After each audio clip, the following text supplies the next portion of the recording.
This is going to be a really nice change. I feel like I might even switch over to this because 2-hit kill head by default, like, it goes. So hello gamers, today I'm recording this on the 4th of July, and yes, there was another 4th of July update. This has some pretty big features, and you might want to watch until the end because there are some features here that you will need to know when you first launch the game. The first and obviously biggest thing here is of course the fact that the new UI is here and some of your settings have been reset. Day-night cycle is automatically turned on again, which means you'll have to wait for it to be day to turn off day-night cycle again. Global shadows is turned on again if you have that on. All these settings are usually toggled to true again, which is very annoying. So you might want to go into your settings. Your sensitivity and your field of view will remain the same, which is lucky. However, a lot of other stuff has been changed. But first off, for new content, we have new guns. There are only 3 new guns here, but they're pretty big, not gonna lie. So the first one is something that I don't even have, of course, which is the can cannon. Now the can cannon is pretty interesting. I have used it quite a bit. I haven't gone super into detail on what it does, but I guess I will here. The best setup probably for it is of course going to be setup preference, golf ball, probably just lasers to be honest, and 50 Beowulf blanks. And the reason for this is because this way you get a torso kill as well as some really high velocity, 3000. Basically, this is a gun that single loads a golf ball or whatever type of ordnance you want to put inside of it, as well as the fact that it has a magazine, so you will shoot each individual golf ball in this case, and then you can reload the magazine when you get empty on bullets to shoot the golf ball. So you basically have infinite golf balls, but you have limited bullets to shoot the golf balls, if that makes sense. The interesting stuff, so I will go over the ammo types in just a second. What you can expect is just kind of a weird single loading sniper rifle similar to the FT300 with default without the marksman kit. And basically 50 Beowulf has better ballistics and a better min damage range, as well as better pen and velocity, but it has less reserve ammo, only 50 in this case. 7.62 gets 100 reserve and 20 rounds in the magazine, which is pretty nice because you barely have to reload with that. And 223 gets 50 bullets in a mag with 250 reserve, but of course has some pretty bad velocity and pen. So by default, you get a bit of a torso kill, not super far, and pretty low velocity. So you're going to want to get golf ball if you want way better velocity, literally double, and a better probably torso kill range or about the same. Heavy cannon will give you really good damage, 92 to 68 instead of 75 to 55, but you have really bad velocity, even worse than default, and not very good ranges. I don't recommend this one. Cannonball basically can limb kill at any range, which is kind of busted, but it does have a very slow reload. And you have tennis balls. Now tennis balls does 65 to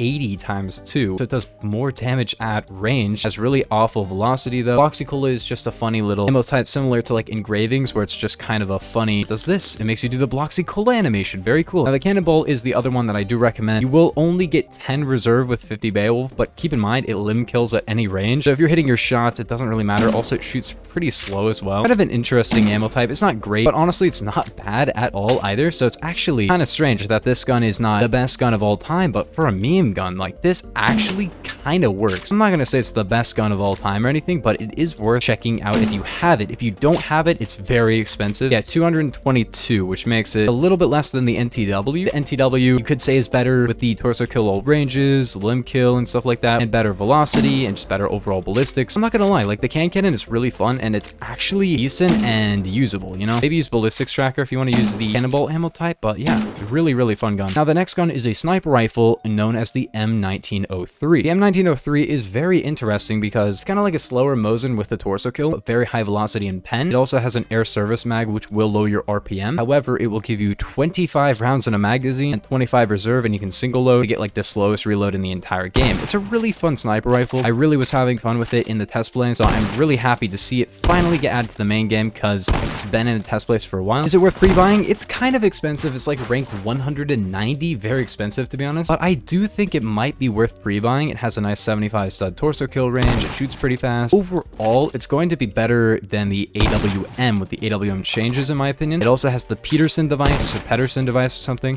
which will give you a 40 round mag, semi-auto, and like a 3 to a 5 hit kill. Not amazing, weird kind of DMR type thing. It's a lot better than it used to be. It has low recoil, really nice 3 hit kill range of like 100 studs, 2 hit kill head to 100 studs, but like semi-auto and the recoil's weird. It's fine. But the default M1903 is going to be a sniper rifle I'm going to be using quite a bit. I think it's going to be, oh, it still has the bolting bug, which sucks, but like it just does that, you know? Iron sights are pretty nice. Yeah, they're not really as zoomed as they used to be, which is kind of annoying.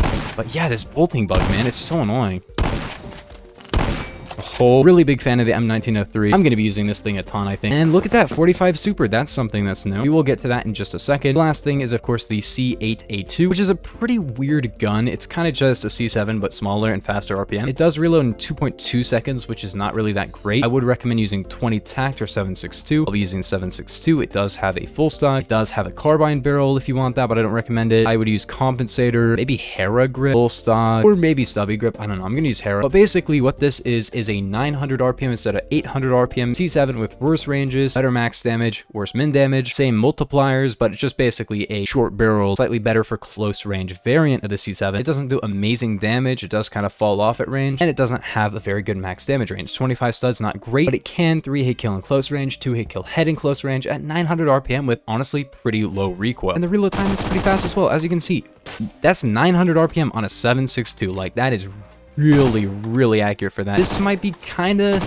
I don't know, it's going to be really good. Now, there were some changes to the apparently Daewoo guns is what they're called. The first one being, of course, K2 changes, which is basically it has a full stock. It's a generic full stock. It has a long barrel, which both of these I do recommend because it's the squad barrel, which is basically just a direct upgrade, better recoil, better ranges, better velocity, better pen, but it also has 7.62. Now, 7.62, I will talk about it in a full video pretty soon. It's a weird DMR ammo type. I don't really recommend this one too much if you're just a default user of the K2, but I do recommend full stock and long barrel.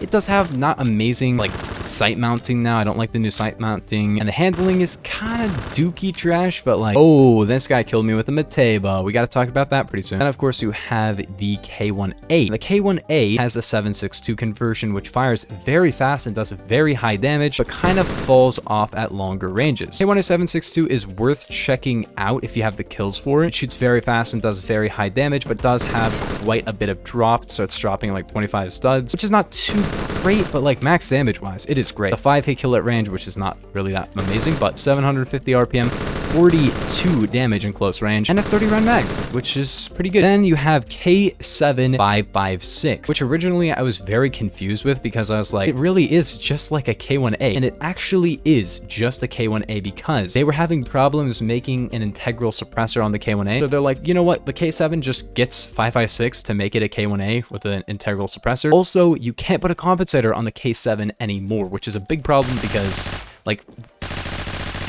wait, oh, that's cool. They made the tracers red, white, and blue. I didn't even realize. Huh, okay. Yeah, without a compensator, the recoil on this gun is so bad. I've never been a huge fan of the K7, always was a vector user myself, but this gun just keeps getting worse. I don't know, man, like, it's fine. This is a fine conversion, I guess. Then you got new changes to the AWM. I'll talk about this in a full video. Basically, 308 now fires faster, the default gun fires slower, and does a little bit less damage, but has better ranges. And 338 now increases your range performance and doesn't make your reload faster anymore, which is kind of strange. Worth a full video, so I'll talk about that in a video in the future, so make sure to subscribe. Now, the Trg Normal Conversion also got a change. It essentially just gives it better velocity, better pen, better min damage, worse torso multi. Honestly, it's fine, I guess. If you want better velocity, then use the intervention, but that's fine. Now, the real change here that I really like is changes to both the Mateba 6 and some of the special ammo types. So I'll just talk about this on the Mateba. The Mateba has way better recoil, so basically you got a Rex type buff, and 44 special now makes your min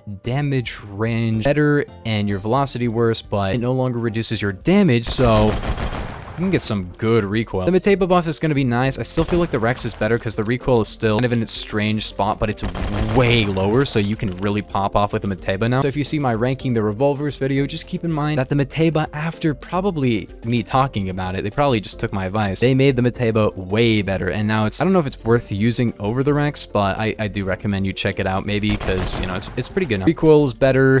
Honestly, they haven't done a lot other than the recoil, which is really just the big problem on the gun. Now it actually hits its shots, so really good change. I don't know, I really like it. Makes the Mateba a lot more usable because before it was fine, you know, but now you can actually kind of go off of it. So 45 special is very interesting though. It has some massive changes to your gun instead of just being kind of trash. It's now called 45 super, and it will increase your max damage but reduce your min damage, make your max damage range worse but your min damage range better, and increase your velocity by a ton. In this case, by over 1,700 to 2,720, and it will increase your recoil, I believe, a little bit. So in this case, with the Vector, it gives you a 2-hit kill head up close with with about the same 3-hit kill range and worse damage at range, but a better min damage range. So I guess just to use it in closer ranges, but way higher velocity. So what is it for? Like, is it for long range? Is it for close range? I can't tell. Either way, this is going to be a really nice change. I feel like I might even switch over to this because 2-hit kill head by default,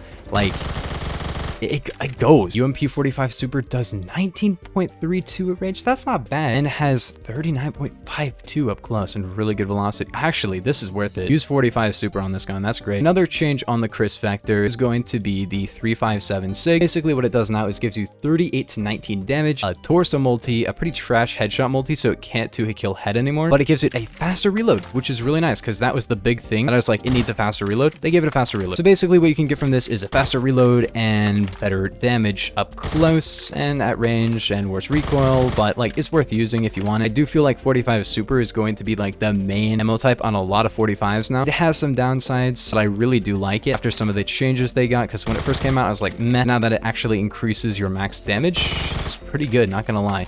But like 357 SIG is also really good with faster reload. Now the new grenades I have a full video on. They haven't really changed them too much since I made that video, so if you want to see what they're about, check out ranking every single grenade in Phantom Forces. But there are a bunch, and the ones that weren't in the video that I made was basically just Semtex, which is a sticky C4 grenade, which is kind of cool. Other than that, there were some changes to a few guns. For example, all the M16 variants have a much slower reload time. In this case, it has by default a 2-second instead of 1.8. The K2 has different recoil. It should be worse recoil overall, but it has the full stock, so it doesn't matter. The X95R now has worse recoil. I talked about that in my previous update video because I talked about it when it got the massive test place update. So if you want to see if that's still meta, maybe check out that video. And the AKU-12, which is a carbine, now uses the squad barrel, which is basically a direct upgrade. Now the G3 and the AG3 got some changes I don't necessarily agree with. The G3 now fires slower and reloads slower. And the AG3 now reloads faster and fires faster. They basically switched to the AG3 and the G3, which makes absolutely no sense to me. The AG3 is basically just an extremely accurate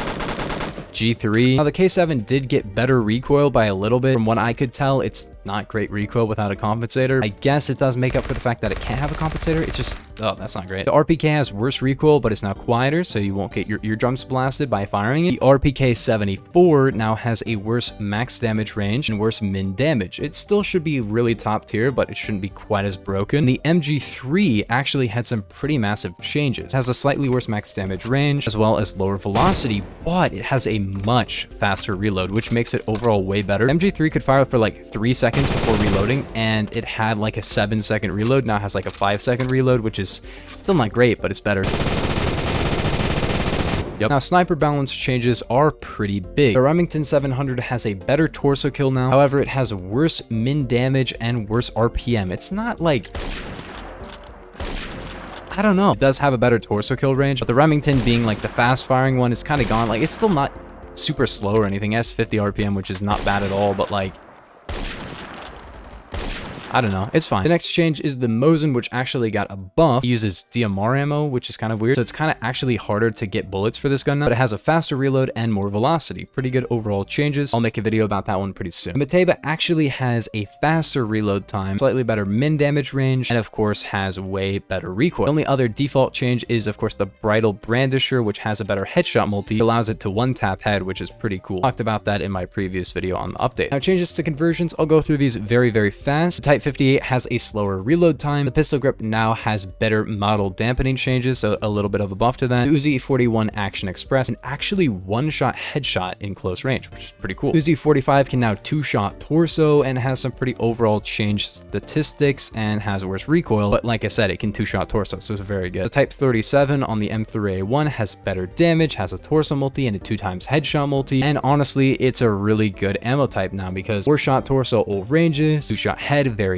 far. The MP5/40 on the MP5/10 has a better headshot multiplier and actually makes your recoil quite a bit better. It reduces your max damage range. Basically with that, you now get a 2-shot headshot, which is pretty cool, but you can't 3-hit body with that, so it's kind of annoying. Henry Big Boy got even more fire rate, doesn't matter, nobody cares about that. The Vickers suppressor is now basically a squad barrel and gives you a 60-side 3-hit kill range, and it's pretty good. Like if you want a better 3-hit kill range, pretty good. Remove suppressor on the Honey Badger now gives it carbine barrel stats, so a 2-shot headshot, but But other than that, you have a few different changes, like Sponge now has a different fire sound, and a lot of the M16 variants have a different fire sound, which is pretty cool, and different reloads. So yeah, that's the reload on the M16s now. That's the overall changes for this update. I wanted to go through these pretty fast. I've still been recording for about 30 minutes. But yeah, if you guys did enjoy, make sure to like and sub, and I'll see you guys in the next one.